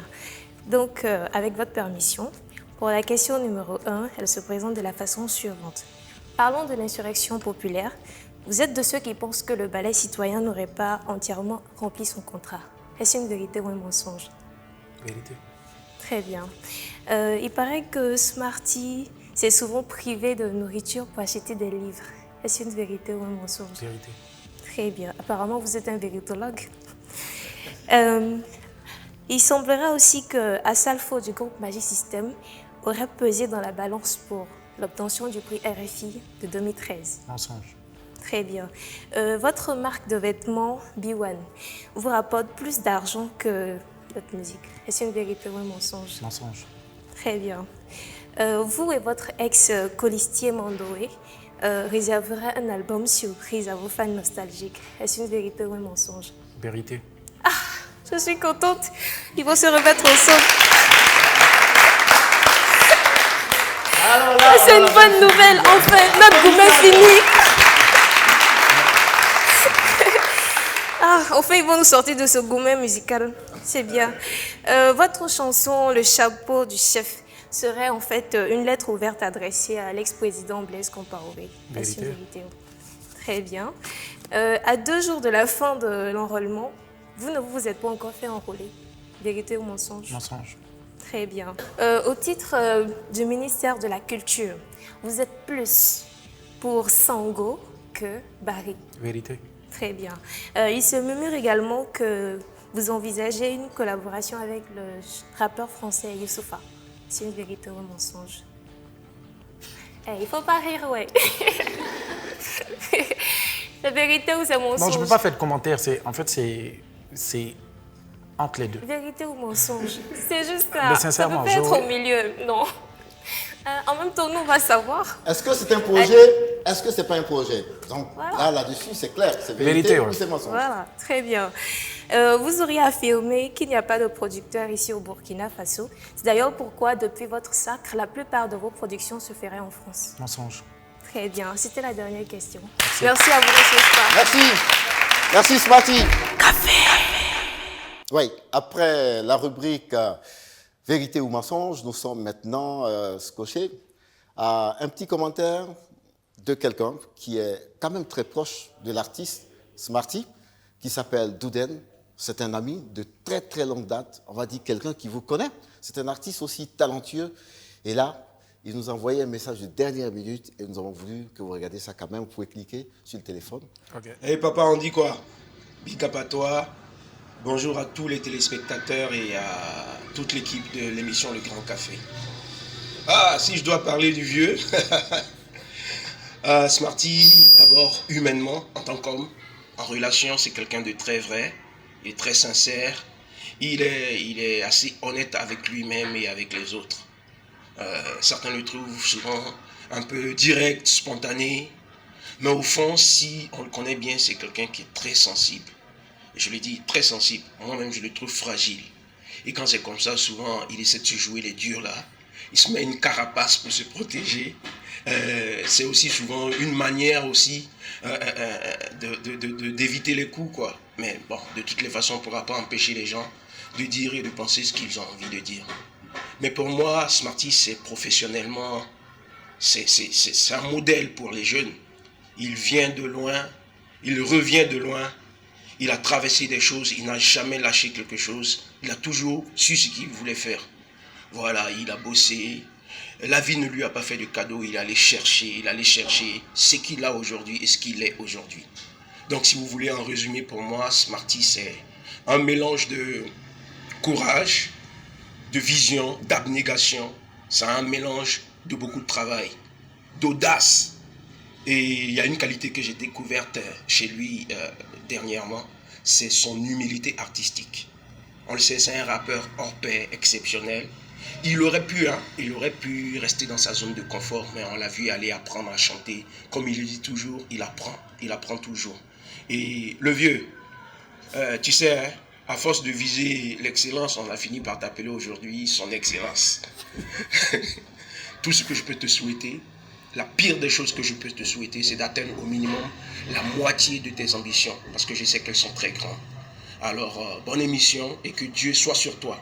Je sais que peu importe la température du café, tu vas le boire sans problème. Big up. Son Excellence, Smarty. Smarty, c'est un ami qui vient de te parler du fond du cœur. C'est vrai, c'est la première fois que j'entends des mots comme ça sortir de la bouche de mon frère, parce que Douden, c'est plus un artiste, c'est un frère, quoi.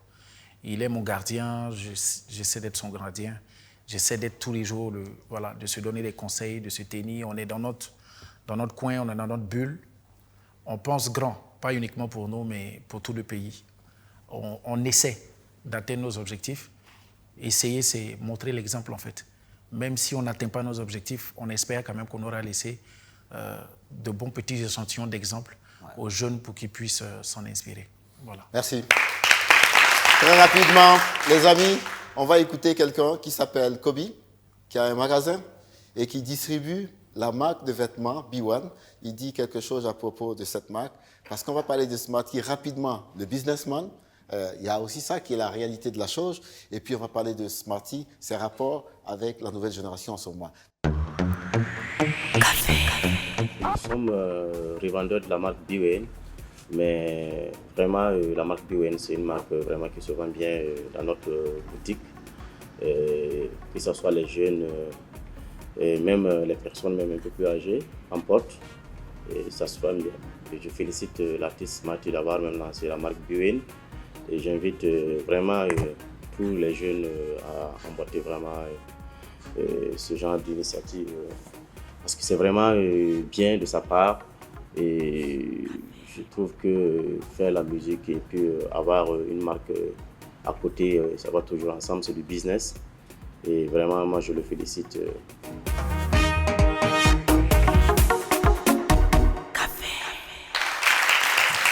Rapidement, pour le business Smarty, on va choisir 2 chroniqueurs. Et pour Smarty et la nouvelle génération, on va choisir 2 chroniqueurs. Là, on coupe court, on va aller rapidement, M. Zinaba. Oui, non, c'est très appréciable de voir que nos artistes, effectivement, se lancent dans le business aussi, et que de mettre une marque comme ça sur le marché, c'est aussi la preuve que nos artistes ont une certaine vision et ils veulent calquer cette vision-là sur tout leur palmarès et ainsi de suite. Après, c'est de savoir véritablement, vous avez l'occasion de ce plateau-là d'expliquer qu'est-ce qui se cache derrière B1. Ouais. Est-ce que c'est autour toujours de Smarty, ou bien c'est une philosophie que vous voulez développer qui est en dehors de la carrière musicale de Smarty? Et puis il faut préciser à tes chers amis parents, si on dit B1 ou si on dit B1, quoi. Voilà, rapidement. Non, B1, c'est être le meilleur dans tout ce qu'on fait. C'est-à-dire B1, to be one. Unique. En anglais d'abord, voilà. Et être, c'est-à-dire dans tout ce que tu fais, être le meilleur et vivre parmi les meilleurs. D'accord. Maintenant, en Moré, on a l'habitude de dire, ah, mangue ou bouma, bouma yasoma yo, il faut tasser à nere. B1, ouais. Tu vois? Bouma yasoma B1. Donc c'est le mot de passe. Donc on a essayé de trouver un mélange entre le Moré et le truc. Mais rapidement, ce que Koubi ne dit pas, en fait, Dieu fait que je trouve toujours des gens pleins d'humilité sur ma route. C'est ce gars-là qui m'apprend, qui m'amène à l'école de l'entrepreneuriat. C'est mon petit frère. Mais j'apprends en toute humilité auprès de lui. Il te fait confiance tout de suite. Exactement. Et je pense que c'est une collaboration, mais énorme. Voilà, il ne le dit pas et je tenais à le dire et à lui dire merci pour tout ce qu'il m'a apporté, tout ce qu'il m'apprend, quoi. Voilà. D'accord. Donc, on te souhaite bonne chance pour ce business. Rapidement, Smarty, sa vision par rapport à la musique qui se pratique en ce moment. On va donner la parole à Adam Keta. Smarty et la jeune génération, moi j'ai envie de dire Smarty et le milieu du showbiz burkinabé en général. Parce que Smarty déclarait qu'il est dégoûté du showbiz burkinabé. J'ai envie de me poser la question, est-ce que Smarty n'est pas quelqu'un qui, dans les relations humaines, voit plutôt le verre à moitié vide? Est-ce que l'enfer, ce n'est pas toujours les autres? Est-ce que vous arrivez à vous remettre un peu en question? Est-ce que dans toutes les embrouilles que vous avez eues dans le milieu du showbiz, est-ce que c'est toujours la faute à l'autre? 3 questions en rafale, hein? Je veux dire, en fait, contrairement à ce que les gens pensent, je ne pense pas toujours que je suis parfait dans ce que je fais. Tout le temps, je me remets tout le temps en question. Et jusqu'aujourd'hui, je te dis, même avant de monter sur scène, je doute toujours de ce que je fais. Même quand j'écris les chansons, j'ai toujours des doutes. Et je pense que c'est ces doutes-là qui m'ont permis d'être là. Après, j'ai eu des expériences bien avec des gens, de mauvaises expériences avec des gens. On s'est clashés, on s'est séparés, on s'est remis ensemble. Mais j'ai eu l'habitude toujours de dire, sur le bien que je t'ai fait, comparé au mal que je t'ai fait, si on le met dans la balance et que le bien que je t'ai fait pèse plus que le mal que je t'ai fait, tu n'arriveras jamais à m'atteindre, même si on est opposés. Je fais toujours dans mes relations, dans toutes les personnes avec qui j'ai eu des rapports, je fais toujours de telle sorte, s'ils sont honnêtes, ils peuvent en témoigner, que le bien dépasse le mal que je puisse faire. Alors, par rapport à votre marque B1, quels sont les codes socio-culturels que vous essayez de transpercer à travers les images qui sont justement apposées sur ces t-shirts-là? Si vous regardez bien, là, je pense que le premier, je n'aurai pas le temps de commenter tous les designs, mais le premier design qu'on a lancé avec B1, on l'a nommé Ghetto Biga. Le petit avec le bonhomme, j'ai même fait le clip avec JT dessus. En fait, on a fait la représentation du petit Burkinabé qui est dans la rue, l'enfant dans la rue avec le benda qui traîne et tout, avec le petit bonnet.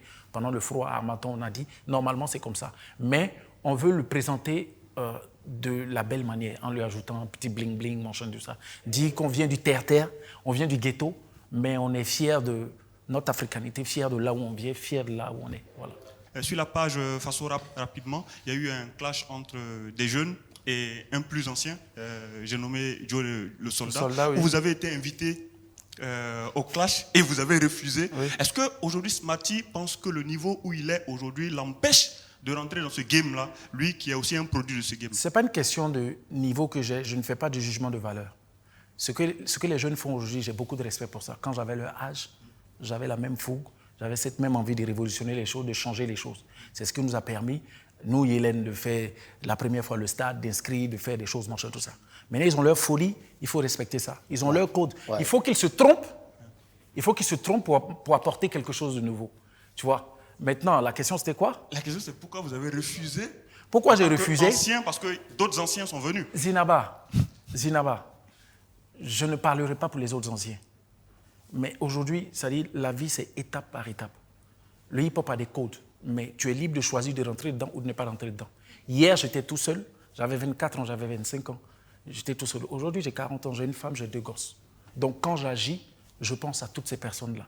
Aujourd'hui, je ne parle pas uniquement des gens du Burkina. Je pense aussi, je parle à l'Afrique, je parle à des personnes qui sont ailleurs. Donc, je pense qu'aujourd'hui, je suis dans l'utilité. Une exigence de sagesse. Exactement. Donc, voilà. Alors, ce café a quand même un goût particulier. Ouais. Un café qui n'a pas attendu quand même quoi, pour prendre tout son arôme. Claire. Et là, nous voulons déposer ce café quand même sur des mélodies.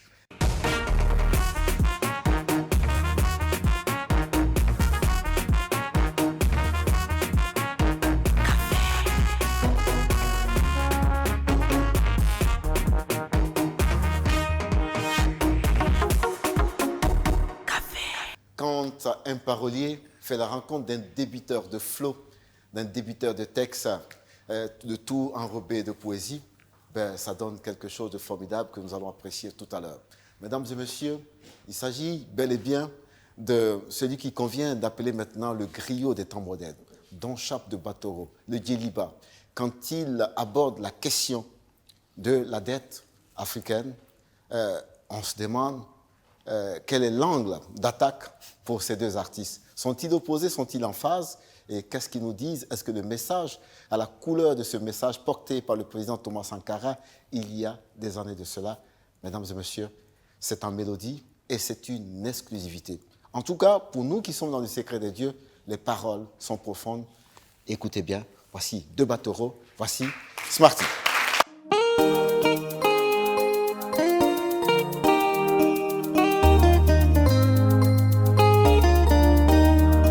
Le 30 juin 1960, jour de son indépendance, le Congo est endetté de 120 millions de dollars. La Mauritanie, 66 millions de dollars avant son indépendance. La liste est longue.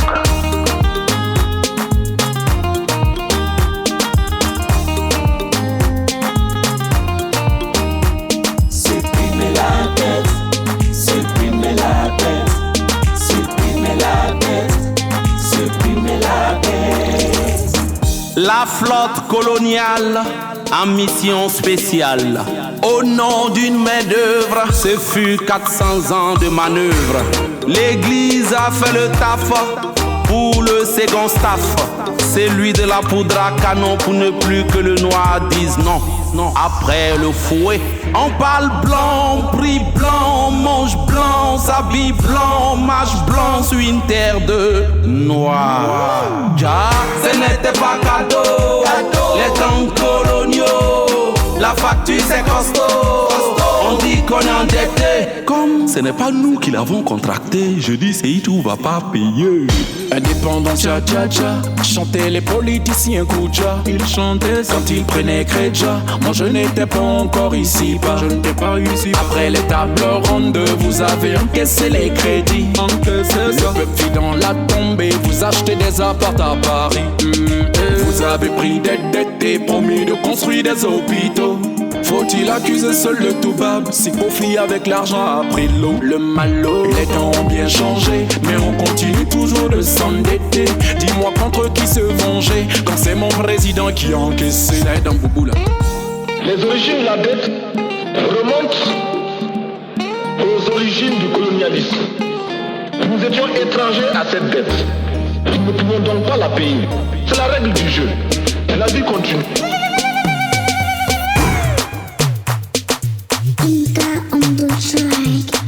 Octogone de l'hexagone, sur le trône de nos icônes. Samori a vu venir, mais sous terre ils l'ont fait taire. Péonzin s'est opposé, mais à la mort ils l'ont apposé.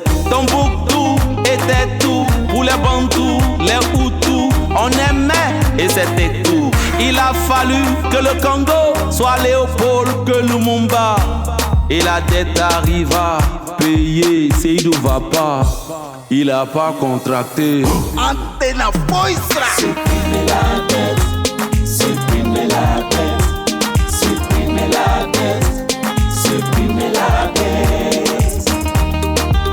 Smart City, de Baltoro, En 2020, la dette de l'Afrique est estimée à 50 milliards de dollars.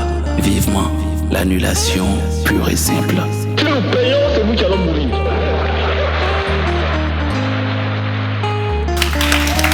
Les gars, restez là. Smarty, reste à côté de Batoro. Les amis, c'est un joli cadeau que vous nous faites. Tout le monde le sait. Djeliba aussi, c'est ça. Il y a un album à côté qui a de la consistance, qui a du contenu. Mais à côté encore, il nous renvoie vers ce single et parce que c'est parti quand même d'une inspiration. Djeliba, explique-nous ce projet qui vient à côté de cet album. Merci, commandant. Il faut dire que l'inspiration est née avec la Covid. Sur la toile, d'abord sur le média international France 24, je vois le président Macron qui essaie de parler de l'unité entre pays de l'Union européenne.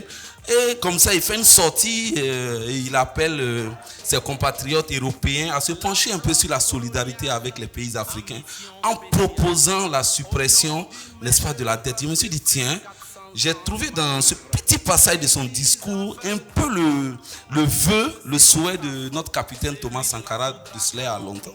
Je me suis dit, bon, écoute, je vais jouer ma partition en tant qu'artiste. Donc je me suis mis à écrire et puis finalement le spectre du maître du rap burkinabé Smarty a plané dans ma tête. Et puis je me suis dit, écoute, voilà, on y va. Smarty, alors quand Djeliba t'invite sur un thème pareil, finalement, quelles sont tes appréhensions avant de se dire, ben, j'y vais ou j'y vais pas? Non, j'avoue c'est un sujet assez sensible. Parce qu'en même temps qu'on parle, on parle de la dette, on constate aussi qu'on continue toujours de prendre cette dette-là. Donc, on demande de supprimer, mais en même temps, il y en a qui continuent à toujours encaisser. Donc, c'est ce que je dis dans le thème. Je dis, le réveil doit être mental, le réveil doit être d'abord africain. Donc, on essaie de mettre chaque camp face à ses responsabilités. Oui. Aujourd'hui, quand on prend de l'argent et qu'on dit qu'on vient pour construire une école et qu'il est détourné pour autre chose, on est nous aussi, on a notre part de responsabilité en tant qu'Africains dans la gestion de ces dettes-là. Parce que quand on prend des dettes et qu'on voit les réalisations qu'on en a fait, il n'y a pas de problème à payer. Mais quand on prend des dettes et qu'à la fin, il n'y a pas de résultat. Voilà. Donc je pense que c'est une bonne collaboration, c'est essayer de mettre les deux camps face à face. Face à face. Merci Djeliba.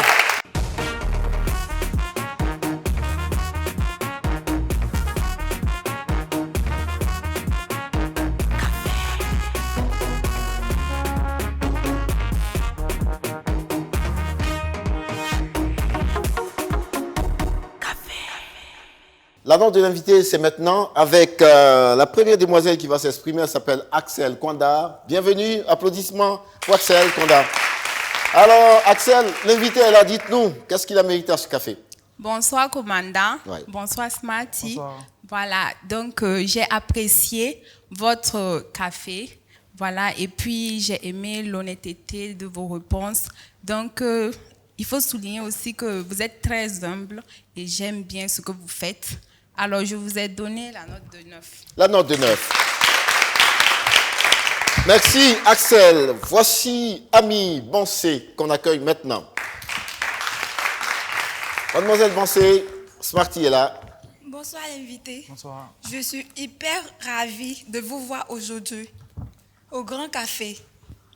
J'aimerais vous dire merci pour tout ce que vous faites pour la musique, en particulier la musique burkinabé. Merci.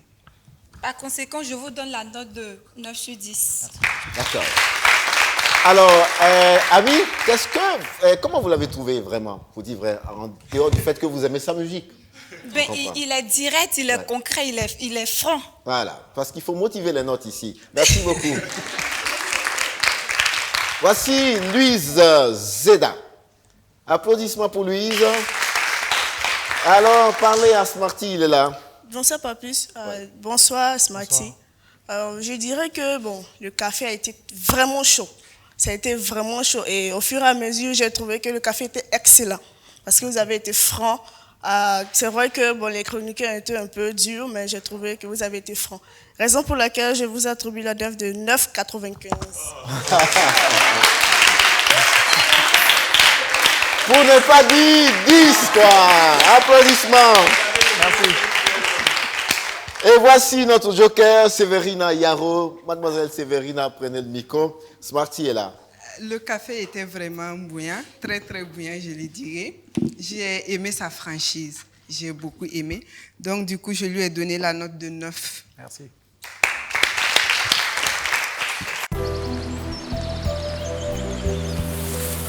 Extraite au cœur de la ville de Sia, la nature crée une eau authentique, une eau pure, une eau riche en oligo-éléments et en sels minéraux. La vie, l'eau minérale naturelle du Burkina Faso. Vous le saviez déjà, les experts le confirment. La vie est médaillée d'or monde, sélection 2019.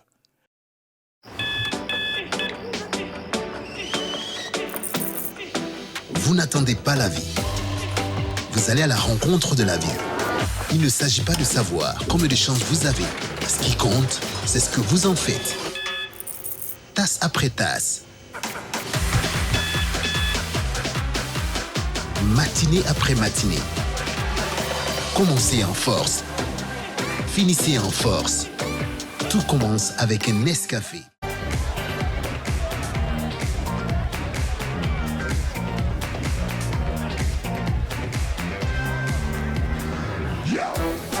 Sois concret. Rejoins Orange Choco, tape étoile 109 dièse et reçois 75 SMS chaque jour après envoi du premier SMS payant. Orange. Smarty, très rapidement, ce café, ton deuxième, que tu nous as servi. Non, il y a rapidement, hein, j'aimerais revenir sur un point. Je remercie Hervé, parce que c'est vrai qu'on a eu un passé assez tumultueux avec Hervé. Il y a eu des trucs, bon, tout ça, mais je dis, il faut savoir aller de l'avant. Et Hervé, je ne vais jamais oublier ce qu'il a fait pour moi, parce qu'à une période de ma carrière, je dirais en 2012, il m'a sauvé, en fait. Donc, ce que je veux dire, c'est que même quand on s'adresse des pics, dans ma tête, je n'oublie pas ce qu'il a fait pour moi, quoi. Donc, je pense que l'échange, il a été au contact, mais j'ai beaucoup de respect pour tout le monde. Et maintenant, votre café, comment vous l'avez trouvé? Je l'ai trouvé, bon, c'est vrai qu'ils ne m'ont pas lâché. C'était à chaud, mais je trouve que les chroniqueuses sont violentes c'est terrible. Bon, c'est tout à l'honneur des dames. Mesdames, voici la note de Smarty sur les chroniqueuses. Peut-être un 8, un 9 pour les dames? Ouais, moi, je l'ai 9,95 pareil. Et j'aimerais aussi ajouter quelque chose sur la nouvelle génération. Je leur lance tout mon big up. Tout ce qu'on souhaite, c'est qu'ils puissent honnêtement faire mieux que nous. Je vois ce que réalise Karawoto, c'est extraordinaire. Tout ce que je peux leur dire, c'est qu'ils aient de l'humilité et dans ce qu'ils sont en train de construire, qu'ils ne pensent pas qu'ici, qu'ils pensent qu'il y a d'autres territoires à conquérir. C'est-à-dire qu'ils pensent qu'il pense qu'il n'y a rien d'impossible, quoi. C'est-à-dire qu'il n'y a rien d'impossible. Il ne faut pas qu'on laisse tout le temps. Et je vais terminer sur ça. Il ne faut pas qu'on soit à l'attente que James arrive ici, qu'on fasse sa première partie. C'est à eux de changer ça. Voilà. Un album? Un album qui est en route, normalement qui devait sortir en octobre, mais vu les échéances, avec le staff, on est en train de réfléchir, on va certainement décaler jusqu'à février, pour cause des élections et tout. Je pense que c'est le truc le plus important. Et après, on va déployer la stratégie. Cher ami, ce métier est passionnant, je le disais à Bila Kakora. Et quand on reçoit des gens comme vous, on rentre, on dort à la maison, on a la paix du cœur, on est heureux de faire ce métier. Merci. Merci de nous avoir rendu visite. Merci à vous. La semaine prochaine, donc un autre dimanche, un autre café. À bientôt.